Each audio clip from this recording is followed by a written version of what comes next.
If you have ever felt or currently feel that life just keeps happening to you, you feel powerless, stuck, maybe at the mercy of others, please know that you are not alone. One of the most essential lessons that I've learned in becoming a stronger and more self-assured woman has been getting myself out of the victim mindset. And in this video, I'll share 3 steps how you can step into ownership and reclaim your power and your peace. The tricky thing is that most of us don't even notice when we're slipping into victim mindset. It can show up in very subtle ways, often unconsciously in the little stories that we tell ourselves all day. Victim mindset is when we assign blame outward in a situation. This can be to other people, circumstances, and it keeps us trapped in a why me kind of thought loop. And ownership mindset, on the other hand, says, I may not control everything that happens here, but I can control how I respond. This shift changes everything. When I personally started seeing life as happening for me and not to me, even in my hardest seasons, I naturally began to see more possibilities for myself. Plus, personally, I think that finding meaning in life's happenings just makes life more fun. For me, the shift really resonated after my brother passed away suddenly a handful of years ago. And I still to this day consider this the most challenging event in my life. But hearing the idea of life happening for me, not to me, weakened the pull of my negative thought loops during my grieving and healing process. This perspective helped me learn and see the lessons from my brother's death and its impact on me more clearly, including how I was feeling called toward just living with more intention. And this has led me to a change in career path, and I've created a life with more meaning than I've ever felt in my life thus far. And trust me, the grief was and still very much is there.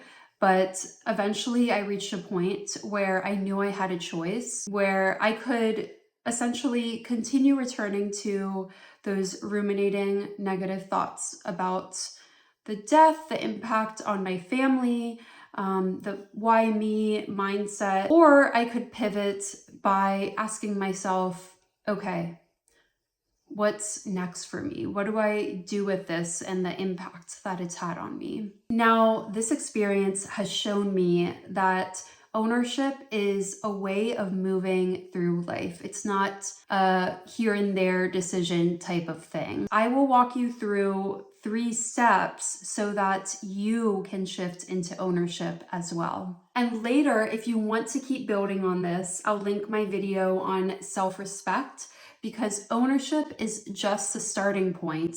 And in this other video, I'll share how to actually embody ownership and self-respect in your everyday. Step 1 toward an ownership mindset is around self-awareness. So just gain awareness of when you catch yourself asking yourself things to the effect of, why is this happening to me? And pointing blame to external circumstances. At this point, you'll want to pause and ask yourself, what story am I telling myself now? I like to say this out loud, but sometimes I like to write it down in my journal because seeing it in front of me on paper helps me see it from a different perspective and just helps me separate myself from this story. Step 2 is to process what has happened before you take action. Ownership mindset does not mean skipping over your feelings. When something difficult happens, it's still your responsibility to process and regulate your nervous system. We do not want to suppress pain, emotions, feelings of any sort. Since ownership is also about feeling those emotions and from there, choosing how you move forward. Step 3 is to reframe. And it's helpful to do this by asking yourself smarter questions than these victim-based questions. So shift from why me to what is this here to teach me, or what can I learn from this situation? Even small reframes really build resilience over time. Setting boundaries may also be necessary. So in that case, you could ask yourself, what boundary would support me with this scenario? A pretty standard example, which I needed to hear at one point, and I know I'm not the only one, is something simple like encountering traffic. A victim says, "Oh, this sucks. This ruins my day." Whereas someone with that ownership mentality will say, "I can use this time to listen to something that inspires me." Now, I invite you to pause, close your eyes, and take one deep breath with me. And ask yourself, what is one area of life that I feel powerless?